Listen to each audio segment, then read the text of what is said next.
They were not touching, but it seemed to him that he could feel Julia's body shaking, or perhaps it was merely the... He was flung across the cell and fetched up against the base of the lavatory seat.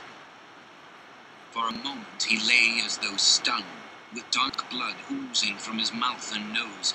A very faint whimper or squeaking, which seemed unconscious, came out of him. Then he rolled over and raised himself unsteadily on hands and knees. Amid a stream of blood and saliva, the two halves of a dental plate fell out of his mouth. The prisoners sat very still, their hands crossed on their knees. The chinless man climbed back into his place. Down one side of his face the flesh was darkening. His mouth had swollen into a shapeless, cherry-colored mass with a black hole in the middle. From time to time a little blood dripped onto the breast of his overalls. His grey eyes still flitted from face to face, more guiltily than ever, as though he were trying to discover how much the others despised him for his humiliation. The door opened. With a small gesture, the officer indicated the skull-faced man. "Room 101, he said. There was a gasp and a flurry at Winston's side. The man had actually flung himself on his knees on the floor with his hands clasped together. "Comrade, officer," he cried, "you don't have to take me to that place. Haven't I told you everything already? What else is it you want to know? There's nothing I wouldn't confess. Nothing. Just tell me what it is and I'll confess it straight off. Write it down and I'll sign it. Anything, not room 101. "Room 101, said the officer. The man's face, already very pale, turned a color Winston would not have believed possible. It was definitely, unmistakably a shade of green. "Do anything to me," he yelled. "You've been starving me for weeks. Finish it off and let me die. Shoot me, hang me, sentence me to 25 years. Is there somebody else you want me to give away? Just say who it is and I'll tell you anything you want. I don't care who it is or what you do to them. I've got a wife and 3 children. The biggest of them isn't 6 years old. You can take the whole lot of them and cut their throats in front of my eyes and I'll stand by and watch it. But not room 101. "Room 101, said the officer. The man looked frantically round at the other prisoners, as though with some idea that he could put another victim in his own place. His eyes settled on the smashed face of the chinless man. He flung out a lean arm. "That's the one you ought to be taking, not me," he shouted. "You didn't hear what he was saying after they bashed his face. Give me a chance and I'll tell you every word of it. He's the one that's against the party, not me." The guard stepped forward. The man's voice rose to a shriek. "You didn't hear him," he repeated. "Something went wrong with the telescreen. He's the one you want. Take him, not me." The 2 sturdy guards had stooped to take him by the arms. But just at this moment he flung himself across the floor of the cell and grabbed one of the iron legs that supported the bench. He had set up a wordless howling like an animal. The guards took hold of him to wrench him loose, but he clung on with astonishing strength. For perhaps 20 seconds they were hauling him. The prisoners sat quiet, their hands crossed on their knees, looking straight in front of them. The howling stopped. The man had no breath left for anything except hanging on. Then there was a different kind of cry. A kick from the guard's boot had broken the fingers on one of his hands. They dragged him to his feet. "Room 101, said the officer. The man was led out, walking unsteadily with head sunken, nursing his crushed hand, all the fight gone out of him. A long time passed. If it had been midnight when the skull-faced man was taken away, it was morning.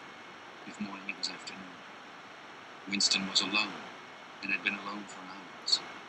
The pain of sitting on the narrow bench was such that often he got up and walked about, unreproved by the telescreen. The piece of bread still lay where the chinless man had dropped it. At the beginning it needed a hard effort not to look at it, but presently hunger gave way to thirst. His mouth was sticky and evil-tasting. The humming sound and the unvarying white light induced a sort of faintness, an empty feeling inside his head.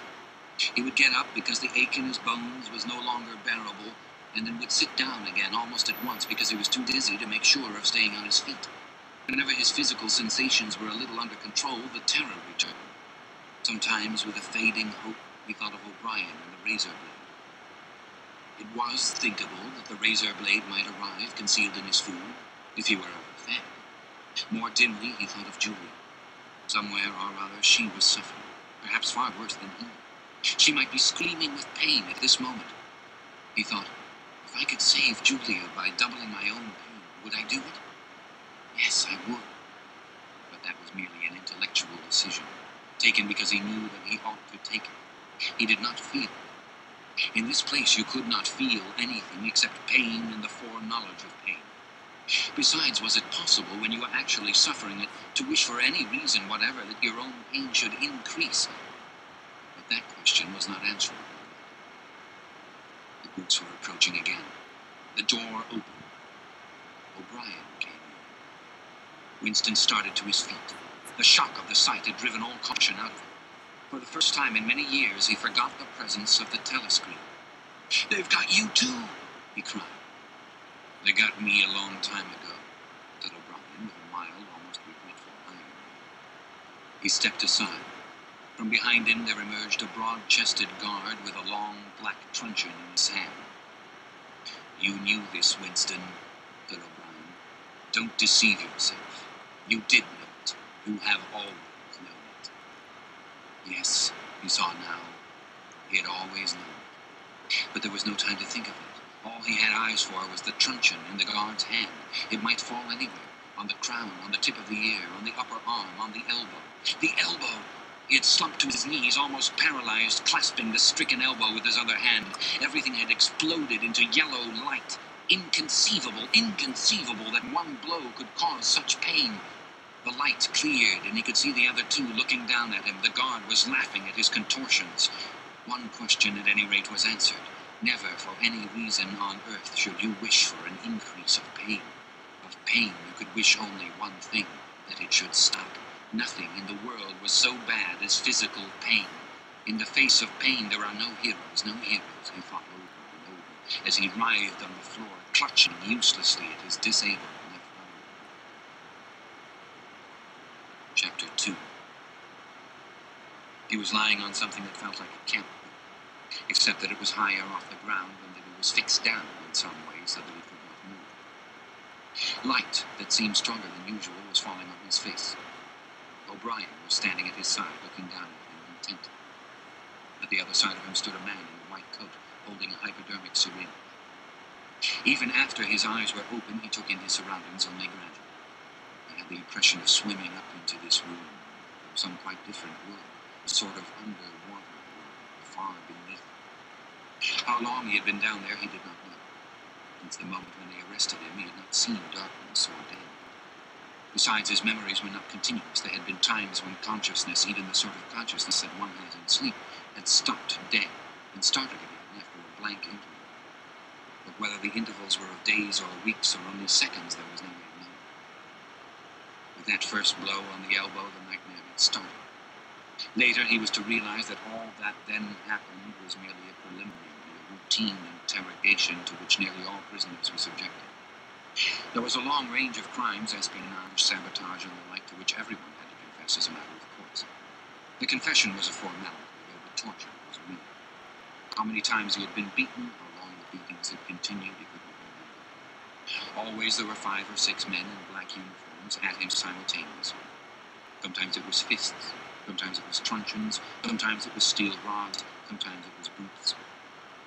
There were times when he rolled about the floor as shameless as an animal, writhing his body this way and that in an endless, hopeless effort to dodge the kicks, and simply inviting more and yet more kicks in his ribs, in his belly, on his elbows, on his shins, in his groin, in his testicles, on the bone at the base of his spine. There were times when it went on until the cruel, wicked, unforgivable thing seemed to him not that the guards continued to beat him, but that he could not force himself into losing consciousness. There were times when his nerves so forsook him that he began shouting for mercy even before the beating began, when the mere sight of a fist drawn back for a blow was enough to make him pour forth the confession of real and imaginary crimes. There were other times when he started out with the resolve of confessing nothing, when every word had to be forced out of him between gasps of pain, and there were times when he feebly tried to compromise, when he said to himself, "I will confess, but not yet. I must hold out till the pain becomes unbearable. 3 more kicks, 2 more kicks, and then I will tell them what they want." Sometimes he was beaten until he could hardly stand, then flung like a sack of potatoes under the stone floor of a cell, left to recuperate for a few hours, and then taken out and beaten again. There were also longer periods of recovery. He remembered them dimly because they were spent chiefly in a sleep or stupor. He remembered a cell with a plank bed, a sort of shelf sticking out from the wall, and a tin wash basin, and meals of hot soup and bread, and sometimes coffee. He remembered a surly barber arriving to scrape his chin and crop his hair, and businesslike, unsympathetic men in white coats feeling his pulse, tapping his reflexes, turning up his eyelids, running harsh fingers over him in search of broken bones, and shooting needles into his arm to make him sleep. The beatings grew less frequent. and became mainly a threat, a horror to which he could be sent back at any moment when his answers were unsatisfactory. His questioners now were not ruffians in black uniforms, but party intellectuals, little rotund men with quick movements and flashing spectacles, who worked on him in relays over periods which lasted, he thought he could not be sure, 10 or 12 hours at a stretch. These other questioners saw to it that he was in constant slight pain, but it was not chiefly pain that they relied on. They slapped his face, wrung his ears, pulled his hair, made him stand on one leg, refused him leave to urinate, shone glaring lights in his face until his eyes ran with water. But the aim of this was simply to humiliate him and destroy his power of arguing and reasoning. Their real weapon was the merciless questioning. It went on, hour after hour, tripping him up, laying traps for him, twisting everything that he said, convicting him at every step of lies and self-contradiction, until he began weeping as much from shame as from nervous fatigue. Sometimes he would weep half a dozen times in a single session. Most of the time they screamed abuse at him and threatened at every hesitation to deliver him over to the guards again. But sometimes they would suddenly change their tune, call him comrade, appeal to him in the name of Ingsoc and Big Brother, and ask him sorrowfully whether even now he had not enough loyalty to the party left to make him wish to undo the evil he had done. When his nerves were in rags after hours of questioning, even this appeal could reduce him to sniveling tears. In the end, the nagging voices broke him down more completely than the boots and fists of the guards. He became simply a mouth that uttered, a hand that signed whatever was demanded of him. His sole concern was to find out what they wanted him to confess, and then confess it quickly, before the bullying started anew. He confessed to the assassination of eminent party members, the distribution of seditious pamphlets, embezzlement of public funds, sale of military secrets, sabotage of every kind. He confessed that he had been a spy in the pay of the East Asian government as far back as 1968. He confessed that he was a religious believer, an admirer of capitalism, and a sexual pervert. He confessed that he had murdered his wife, although he knew, and his questioners must have known, that his wife was still alive. He confessed that for years he had been in personal touch with Goldstein and had been a member of an underground organization which had included almost every human being he had ever known. It was easier to confess everything and implicate everybody. Besides, in a sense, it was all true. It was true that he had been the enemy of the party, and in the eyes of the party there was no distinction between the thought and the deed. There were also memories of another kind. They stood out in his mind disconnectedly, like pictures with blackness all around him. He was in a cell, which might have been either dark or light, because he could see nothing except a pair of eyes. Near at hand, some kind of instrument was ticking, slowly and regularly. The eyes grew larger and more luminous. Suddenly he floated out of his seat, dived into the eyes, and was swallowed up. He was strapped into a chair, surrounded by dials under dazzling lights. A man in a white coat was reading the dials. There was a tramp of heavy boots outside. The door clanged open. The waxen-faced officer marched in, followed by 2 guards. "Room 101, said the officer. The man in the white coat did not turn around. He did not look at Winston either. He was looking only at the doors. He was strolling down a mighty corridor, a kilometer wide, full of glorious golden light, roaring with laughter and shouting out confessions at the top of his voice. He was confessing everything, even the things he had succeeded in holding back under the torture. He was relating the entire history of his life to an audience who knew it already. With him were the guards, the other questioners, the men in white coats, O'Brien, Julia, Mr. Charrington, all rolling down the corridor together and shouting with laughter. Some dreadful thing which had lain embedded in the future had somehow been skipped over and had not happened. Everything was all right. There was no more pain. The last detail of his life was laid bare, understood, forgiven. He was starting up from the plank bed in the half-certainty that he had heard O'Brien's voice. All through his interrogation, although he had never seen him, he had had the feeling that O'Brien was at his elbow, just out of sight.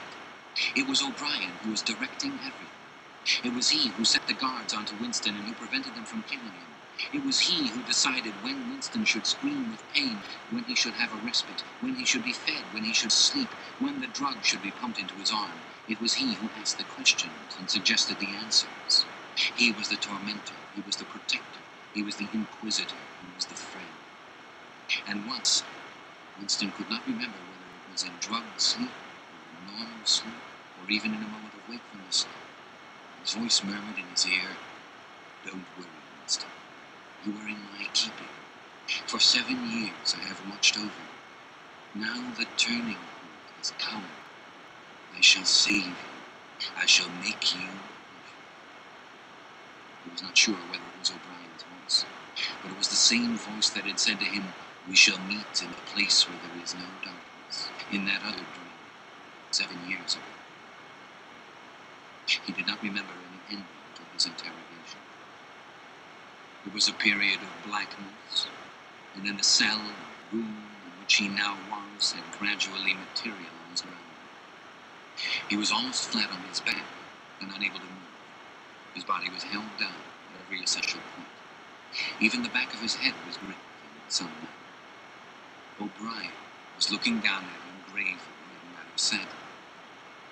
His face, seen from below, looked coarse and worn, with pouches under the eyes and tired lines from nose to chin.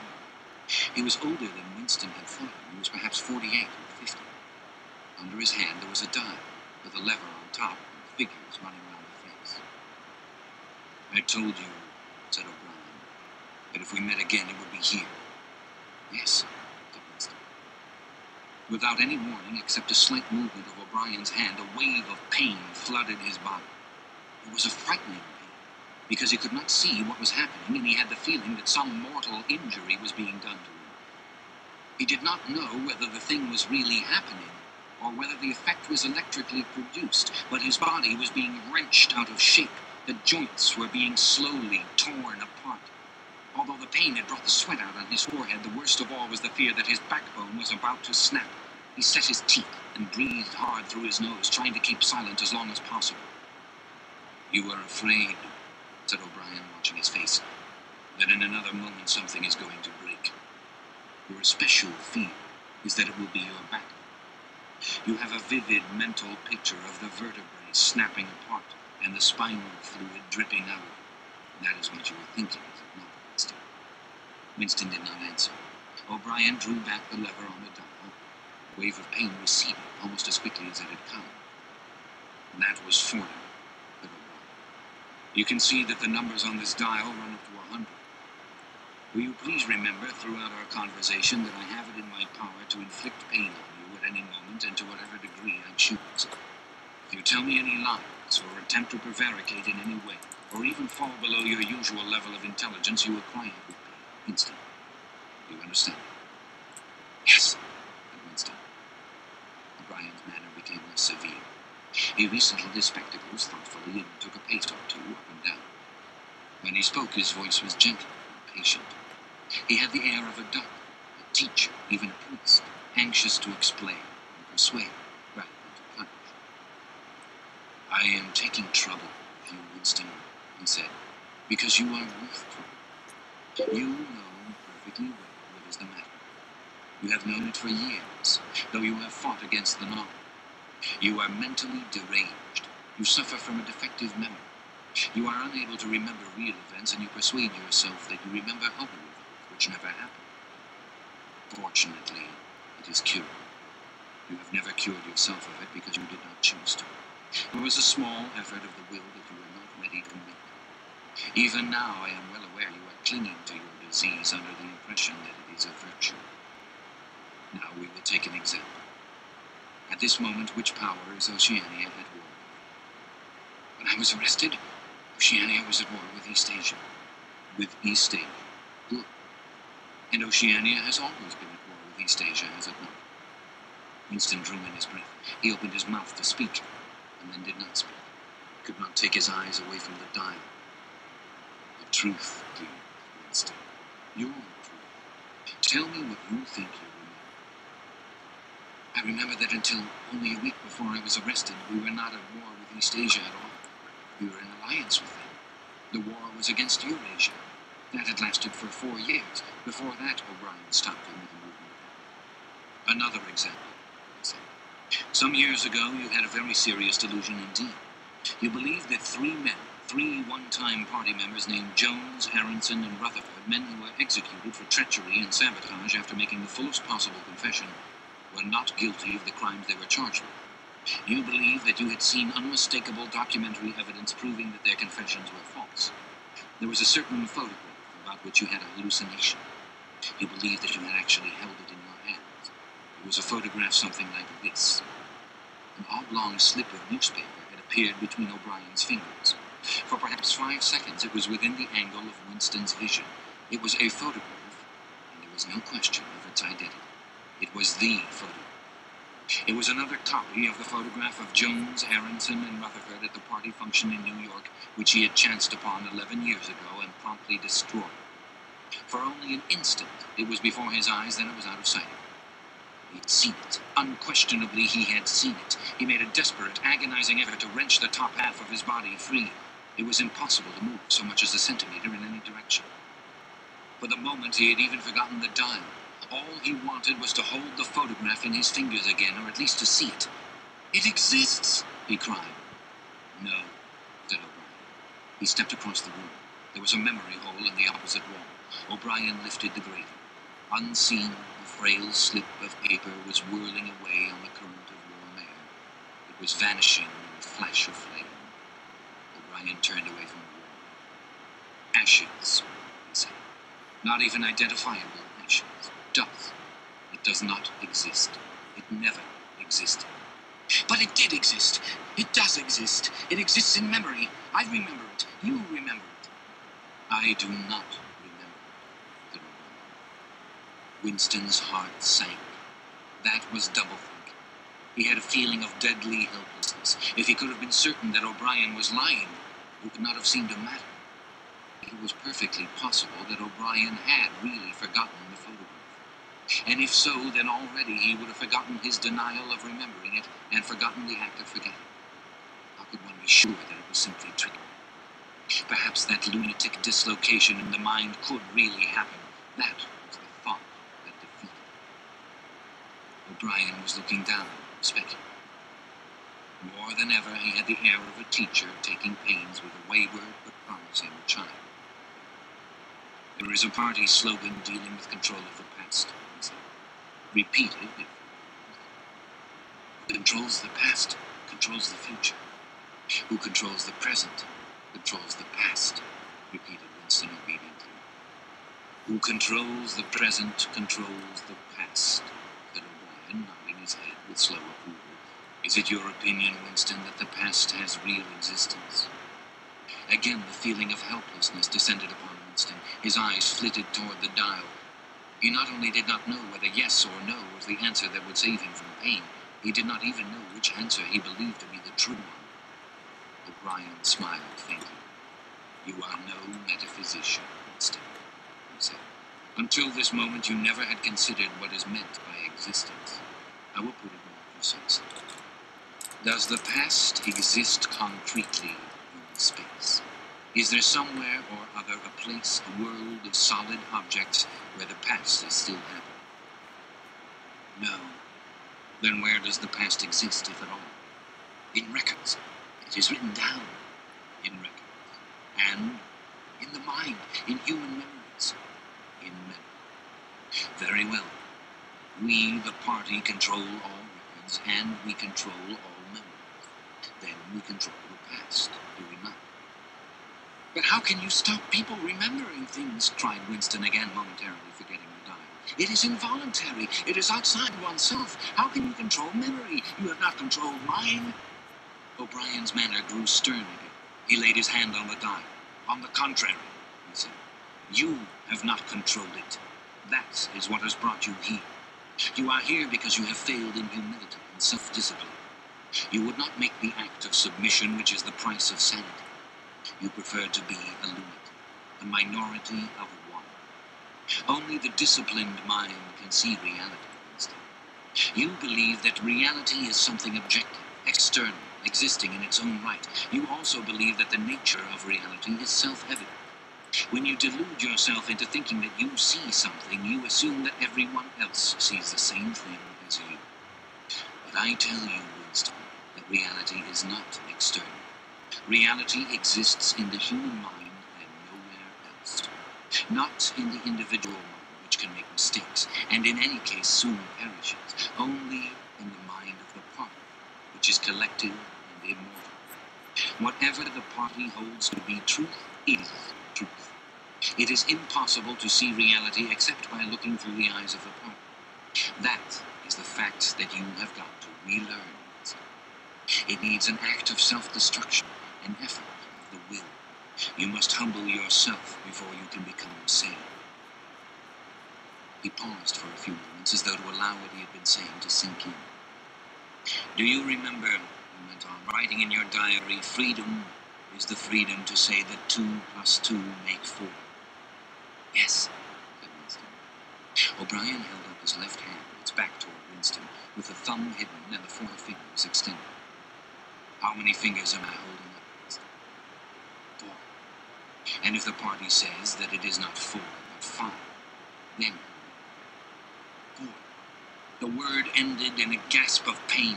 The needle of the dial had shot up to 55. The sweat had sprung out all over Winston's body. The air tore into his lungs and issued again in deep groans, which even by clenching his teeth he could not stop. O'Brien watched him, the 4 fingers still extended. He drew back the lever. This time the pain was only slightly eased. How many fingers, Winston? 4. The needle went up to 60. How many fingers, Winston? 4! 4! What else can I say? 4! The needle must have risen again, but he did not look at it. The heavy, stern face and the 4 fingers filled his vision. The fingers stood up before his eyes like pillars, enormous, blurry, and seeming to vibrate, but unmistakably 4.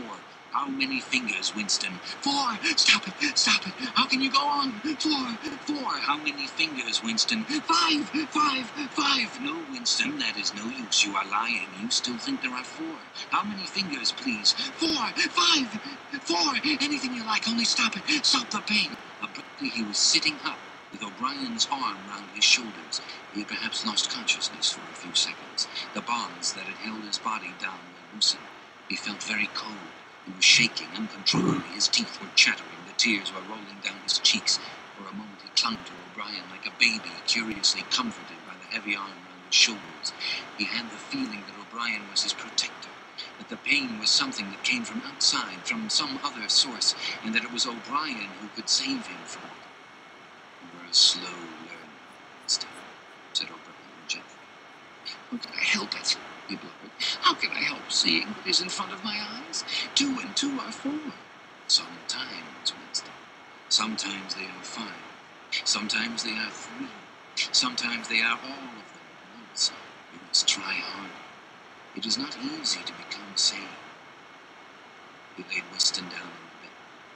The grip on his limbs tightened again, but the pain had ebbed away and the trembling had stopped, leaving him nearly weak and cold. O'Brien motioned with his head to the man in the white coat who had stood immobile throughout the proceeding. The man in the white coat bent down and looked closely into Winston's eyes, felt his pulse, laid an ear against his chest, tapped here and there, then he nodded to O'Brien. Again, said O'Brien. The pain flowed into Winston's body. The needle must be at 70, 75. He had shut his eyes this time. He knew that the fingers were still there, and still 4. All that mattered was somehow to stay alive until the spasm was over.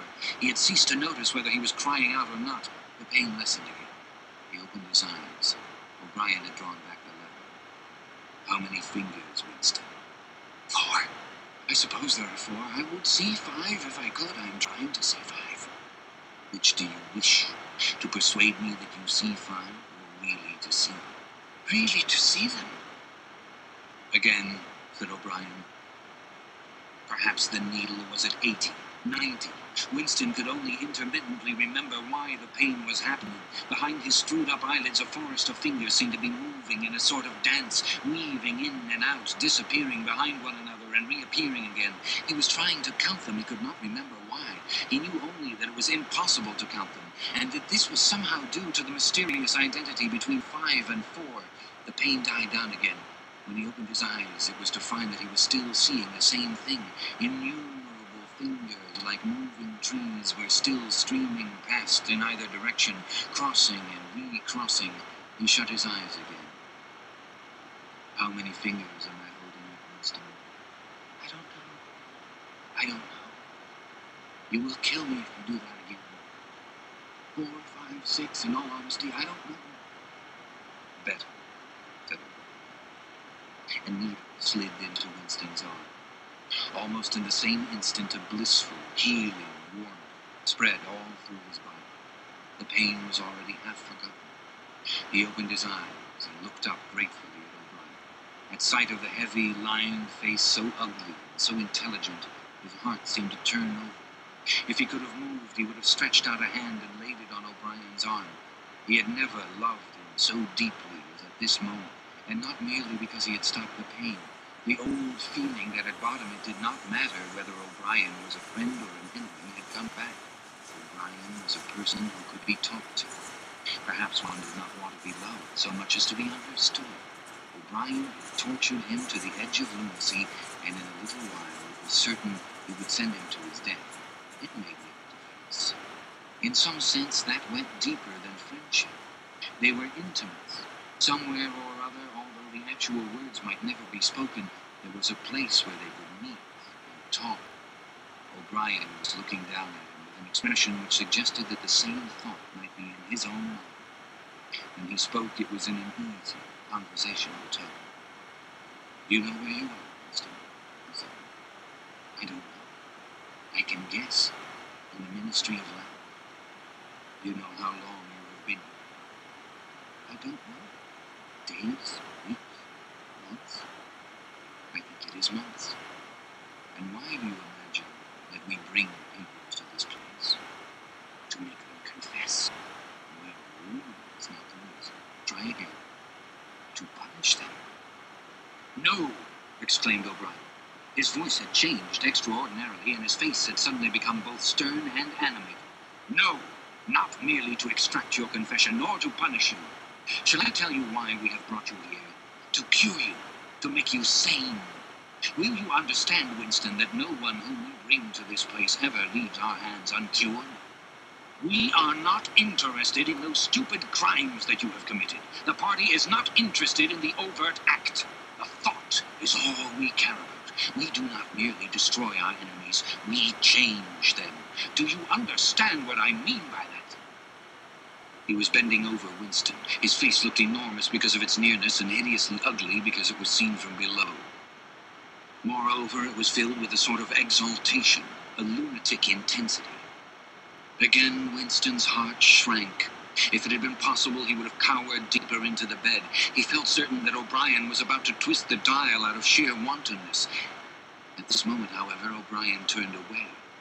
He took a pace or two up and down. Then he continued, less vehemently.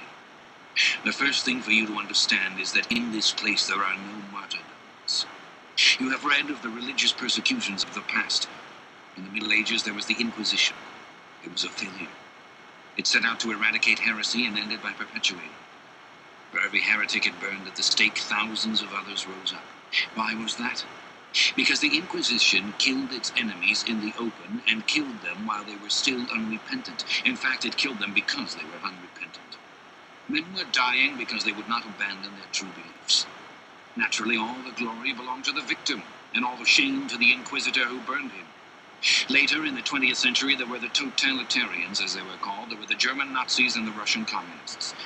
The Russians persecuted heresy more cruelly than the Inquisition had done, and they imagined that they had learned from the mistakes of the past. They knew at any rate that one must not make martyrs. Before they exposed their victims to public trial, they deliberately set themselves to destroy their dignity. They wore them down by torture and solitude until they were despicable, cringing wretches, confessing whatever was put into their mouths, covering themselves with abuse, accusing and sheltering behind one another, whimpering for mercy. And yet, after only a few years, the same thing had happened over again. The dead men had become martyrs, and their degradation was forgotten. Once again, why was it? In the first place, because the confessions that they had made were obviously extorted and untrue. We do not make mistakes of that kind. All the confessions that are uttered here are true. We make them true. And above all, we do not allow the dead to rise up against us. You must stop imagining that posterity will vindicate you, Winston. Posterity will never hear of you. You will be lifted clean out from the stream of history. We shall turn you into gas and pour you into the stratosphere. Nothing will remain of you, not a name in a register, not a memory in a living brain. You will be annihilated in the past as well as in the future. You will never have existed. Then why bother to torture me, thought Winston with a momentary bitterness. O'Brien checked his step as though Winston had uttered the thought aloud. His large, ugly face came nearer, with the eyes a little narrow. "You are thinking," he said, "that since we intend to destroy you utterly so that nothing that you say or do can make the smallest difference, in that case, why do we go to the trouble of interrogating you first? That is what you were thinking, is it not?" "Yes," said Winston. O'Brien smiled slightly. "You are a flaw in the pattern, Winston. You are a stain that must be wiped out. Did I not tell you just now that we are different from the persecutors of the past? We are not content with negative obedience, nor even with the most abject submission. When finally you surrender to us, it must be of your own free will. We do not destroy the heretic because he resists us. So long as he resists us, we never destroy him. We convert him. We capture his inner mind. We reshape him. We burn all evil and all illusion out of him. We bring him over to our side, not in appearance, but genuinely, heart and soul. We make him one of ourselves before we kill him. It is intolerable to us that an erroneous thought should exist anywhere in the world, however secret and powerless it may be. Even in the instant of death, we cannot permit any deviation. In the old days, the heretic walked to the stake, still a heretic, proclaiming his heresy, exulting in it. Even the victim of the Russian purges could carry rebellion locked up in his skull as he walked down the passage waiting for the bullet. But we make the brain perfect before we blow it out. The command of the old despotisms was, "Thou shalt not." The command of the totalitarians was, "Thou shalt." Our command is, "Thou art." No one whom we bring to this place ever stands out against us. Everyone is washed clean. Even those three miserable traitors in whose innocence you once believed, Jones, Aronson, and Rutherford, in the end we broke them down. I took part in their interrogation myself. I saw them gradually worn down, whimpering, groveling, weeping. And in the end it was not with pain or fear, only with penitence. By the time we had finished with them, they were only the shells of men. There was nothing left in them except sorrow for what they had done and love of Big Brother. It was touching to see how they loved him. They begged to be shot quickly so that they could die while their minds were still clean. His voice had grown almost dreamy. The exaltation, the lunatic enthusiasm was still in his face. He is not pretending, thought Winston. He is not a hypocrite. He believes every word he says.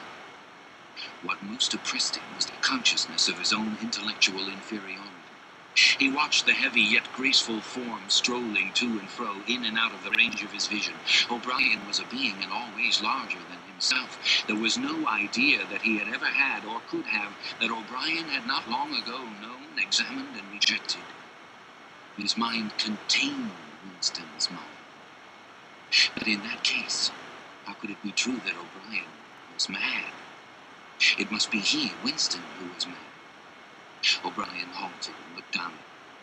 His voice had grown sterner. "Do not imagine that you will save yourself, Winston, however completely you surrender to us. No one who has once gone astray is ever spared, and even if we choose to let you live out the natural term of your life, still you would never escape from us. What happens to you here is forever. Understand that in advance. We shall crush you down to the point from which there is no coming back.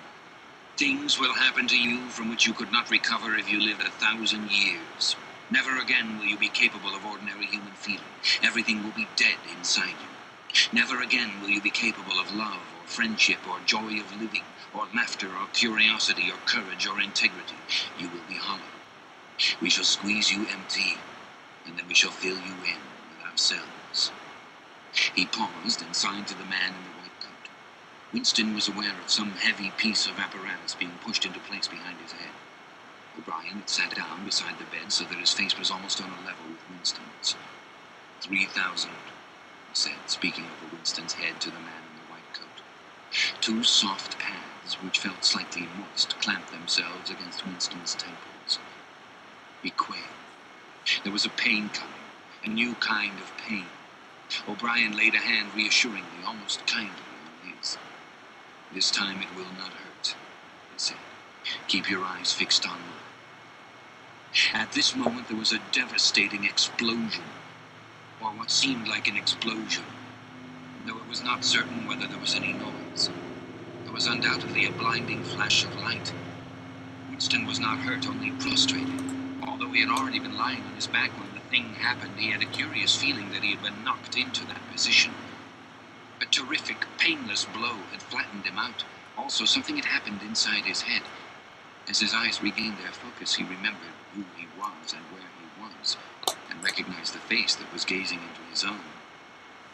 But somewhere or other there was a large patch of emptiness, as though a piece had been taken out of his brain. "It will not last," said O'Brien. "Look me in the eyes. What country is Oceania at war with?" Winston thought. He knew what was meant by Oceania, and that he himself was a citizen of Oceania. He also remembered Eurasia and East Asia, but who was at war with whom he did not know. In fact, he had not been aware that there was any war. "I don't remember." "Oceania is at war with East Asia. Do you remember now?" "Yes. Oceania has always been at war with East Asia. Since the beginning of your life, since the beginning of the party, since the beginning of history, the war has continued without a break. Always the same war. Do you remember that?" "Yes. 11 years ago, you created a legend about 3 men who had been condemned to death for treachery. You pretended that you had seen a piece of paper which proved them innocent. No such piece of paper ever existed. You invented it, and later you grew to believe it. You remember now the very moment at which you first invented it. Do you remember that?" "Yes. Just now I held up the fingers of my hand to you. You saw 5 fingers. Do you remember that?" "Yes." O'Brien held up the fingers of his left hand with the thumb concealed. "There are 5 fingers there. Do you see 5 fingers?" "Yes." And he did see them, for a fleeting instant, before the scenery of his mind changed. He saw 5 fingers, and there was no difference. Then everything was normal again, and the old fear, the hatred, and the bewilderment came crowding back in him. But there had been a moment, he did not know how long, 30 seconds perhaps, of luminous certainty, when each new suggestion of O'Brien's had filled up a patch of emptiness and become absolute truth, and when 2 and 2 could have been 3 as easily as 5, if that were what was needed. It had faded out before O'Brien had moved his hand. But though he could not recapture it, he could remember, as one remembers a vivid experience at some remote period of one's life when one was in fact a different person. "You see now," said O'Brien, "that it is, at any rate, possible." "Yes." O'Brien stood up with a satisfied air. Over to his left, Winston saw the man in the white coat break an ampule and draw back the plunger of a syringe. O'Brien turned to Winston with a smile, in almost the old manner he resettled his spectacles on the nose. "Do you remember writing in your diary," he said, "that it did not matter whether I was a friend or an enemy, since I was at least a person who understood you and could be talked to?" "Right. I enjoy talking to you. Your mind appeals to me. It resembles my own mind, except that you happen to be insane. Before we bring the session to an end, you can ask me a few questions if you choose." "Any question I like?" "Anything." He saw that Winston's eyes were upon O'Brien. "It is switched off. What is your first question?" "What have you done with Julia?" said Winston. O'Brien smiled again. "She betrayed you, Winston, immediately, unreservedly. I have seldom seen anyone come over to us so promptly. You would hardly recognize her if you saw her. All her rebelliousness, her deceit, her folly, her dirty-mindedness, everything has been burned out of her. It was a perfect conversion textbook case." "You tortured her." O'Brien left this unanswered. "Next question," he said. "Does Big Brother exist?" "Of course he exists. The party exists. Big Brother is the embodiment of the party." "Does he exist in the same way as I exist?" "You do not exist," said O'Brien. Once again the sense of helplessness assailed him. He knew, or he could imagine, the arguments which proved his own non-existence, but they were nonsense. They were only a play on words. Did not the statement, "You do not exist," contain logical absurdity? But what use was it to say so? His mind shriveled as he thought of the unanswerable, mad arguments with which O'Brien would demolish him. "I think I exist," he said. "I am conscious of my own identity. I was born and I shall die. I have arms and legs. I occupy a particular point in space. No other solid object can occupy the same point simultaneously. In that sense, does Big Brother exist? It is of no importance. He exists. Will Big Brother ever die? Of course not. How could he die? Next question. Does the Brotherhood exist? That, Winston, you will never know. If we choose to set you free when we have finished with you, and if you live to be 90 years old, still you will never learn whether the answer to that question is yes or no. As long as you live, it will be an unsolved riddle. Winston lay silent. His breast rose and fell with the Winston. He still had not asked the question that had come into his mind before. He had got to ask it, and yet it was as though his tongue would not utter it. There was a trace of amusement on O'Brien's face. Even his spectacles seemed to wear an ironical gleam. He knows, thought Winston suddenly. He knows what I'm going to ask. At the thought, the words burst out of him. What is in room 101? The expression on O'Brien's face did not change. He answered dryly. You know what is in room 101, Winston. Everyone knows what is in room 101. He raised a finger to the man in the warm coat. Evidently the session was at an end. A needle jerked into Winston's arm. He sank almost instantly into deep sleep. Chapter 3. There are 3 stages in your reintegration. There is learning, there is understanding, and there is acceptance. It is time for you to enter upon the 2nd stage. As always, Winston was lying flat on his back. But of late his bonds were looser. They still held him to the bed, but he could move his knees a little and could turn his head from side to side and raise his arms from the elbow. The dial also had grown to be less of a terror. He could evade its pang if he was quick-witted enough. It was chiefly when he showed stupidity that O'Brien pulled away. Sometimes he got through a whole session without use of the dial. He could not remember how many sessions there had been. The whole process seemed to stretch out over a long, indefinite time, weeks, possibly. And the intervals between the sessions might sometimes have been days, sometimes only an hour or 2. As you lie there, said O'Brien, you have often wondered, you have even asked me, why the Ministry of Love should expend so much time and trouble on you. And when you were free, you were puzzled by what was essentially the same question. You could grasp the mechanics of the society you lived in, but not its underlying motives. You remember writing in your diary, I understand how, I do not understand why. It was when you thought about why that you doubted your own sanity. You have read the book, Goldstein's book, or parts of it at least. Did it tell you anything that you did not know already? You have read it? Said Winston. I wrote it. That is to say, I collaborated in writing its notebook was produced individually. Is it true what it says? As description, yes. The program it sets forth as nonsense.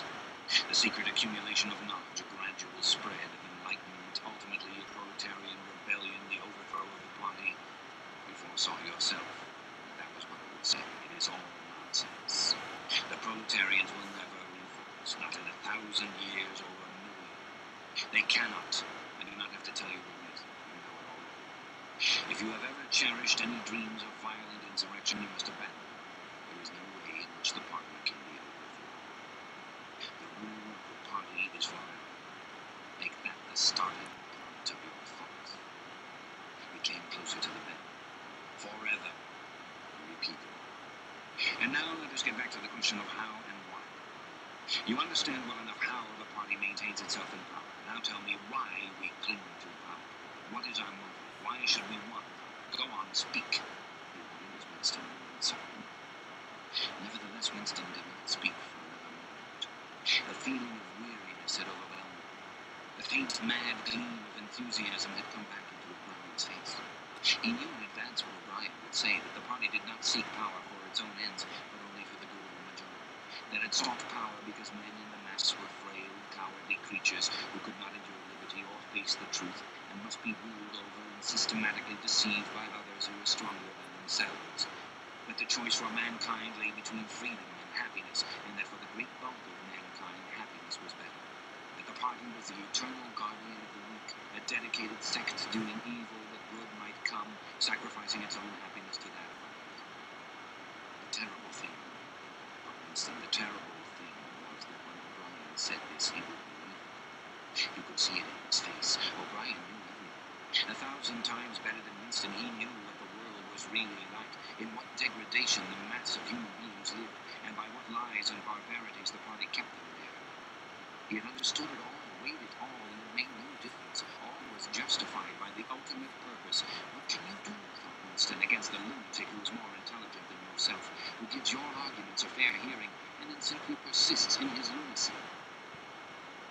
You are ruling over us for our own good, he said, feebly. You believe that human beings are not fit to govern themselves, and therefore he started and almost cried out. A pang of pain had shot through his body. O'Brien had pushed the lever of the dial up to 35. That was stupid, Winston, stupid, he said.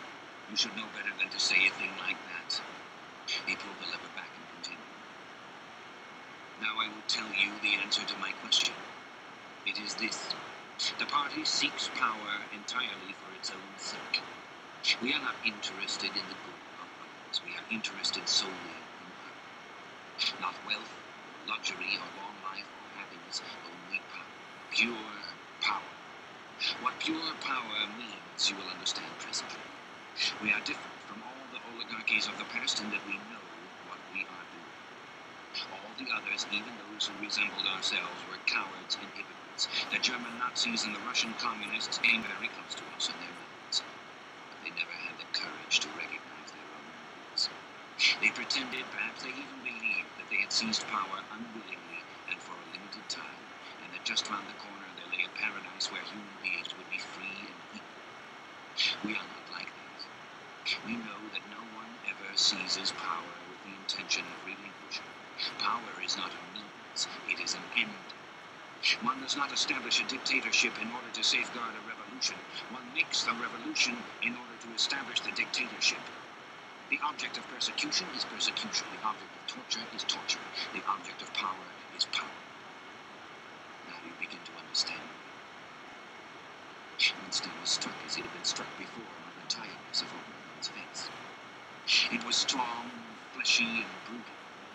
It was full of intelligence and a sort of controlled passion before which he himself felt helpless. It was tired. There were pouches under the eyes, the skin sagged from the cheekbones. O'Brien leaned over and deliberately bringing the warm face nearer. You are thinking, he said, that my face is old and tired. You are thinking that I talk of power, and yet I am not even able to prevent the decay of my own body. Can you not understand, Winston, that the individual is only a cell? The weariness of the cell is the vigor of the organism. Do you die when you cut your fingernails? He turned away from the bed and began strolling up and down with one hand in his pocket. We are the priests of power, he said. God is power.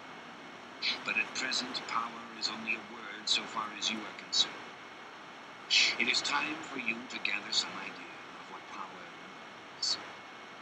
The first thing you must realize is that power is collective. The individual only has power insofar as he ceases to be an individual. You know the party's slogan, freedom is slavery. Has it ever occurred to you that it is reversible? Slavery is freedom. Alone, free, the human being is always defeated. It must be so because every human being is doomed to die, which is the greatest of all failures. But if he can make complete, utter submission, if he can escape from his identity, if he can merge himself in the party so that he is the party, then he is all-powerful and immortal.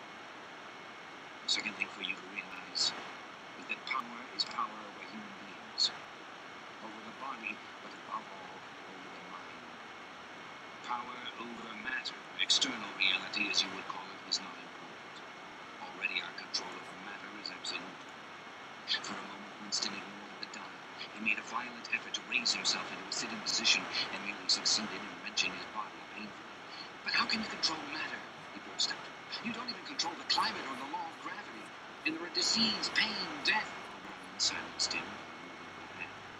We control matter because we control the mind. Reality is inside the skull. You will learn by degrees, Winston. There is nothing that we could not do.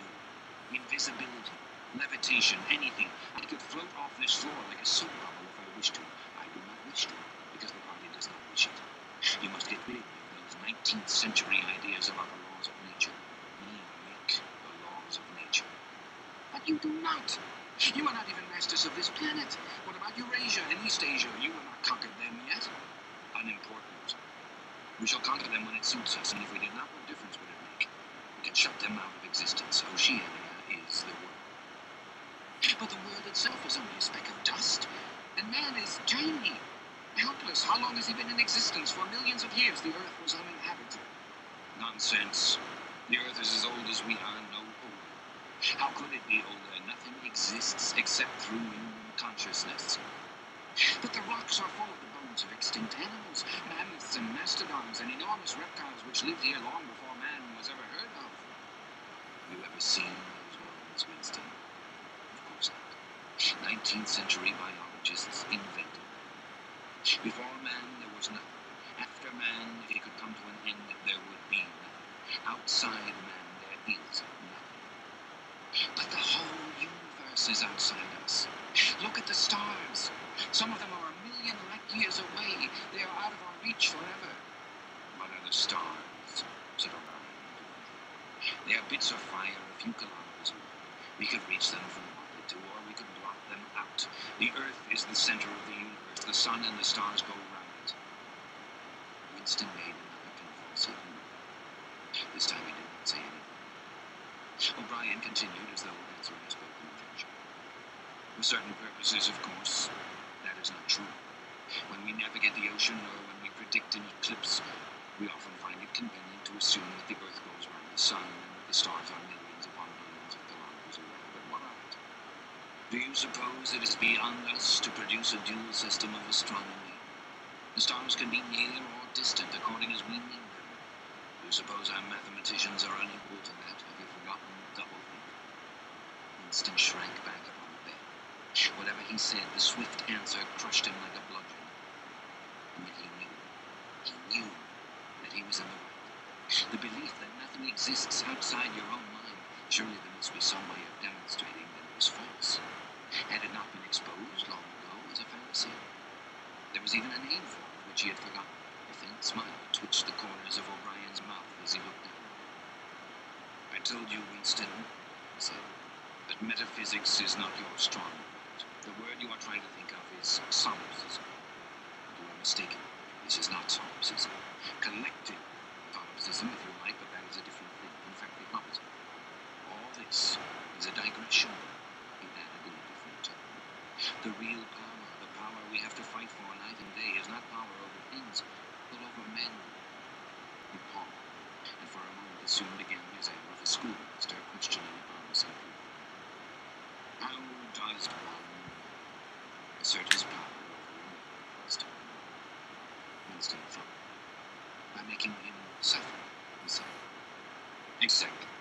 By making him suffer. Obedience is not enough. Unless he is suffering, how can you be sure that he is obeying your will and not his own? Power is in inflicting pain and humiliation. Power is in tearing human minds to pieces and putting them together again in new shapes of your own choosing. Do you begin to see then what kind of world we are creating? It is the exact opposite of the stupid, hedonistic utopias that the old reformers imagined. A world of fear and treachery and torment, a world of trampling and being trampled upon, a world which will grow not less but more merciless as it refines.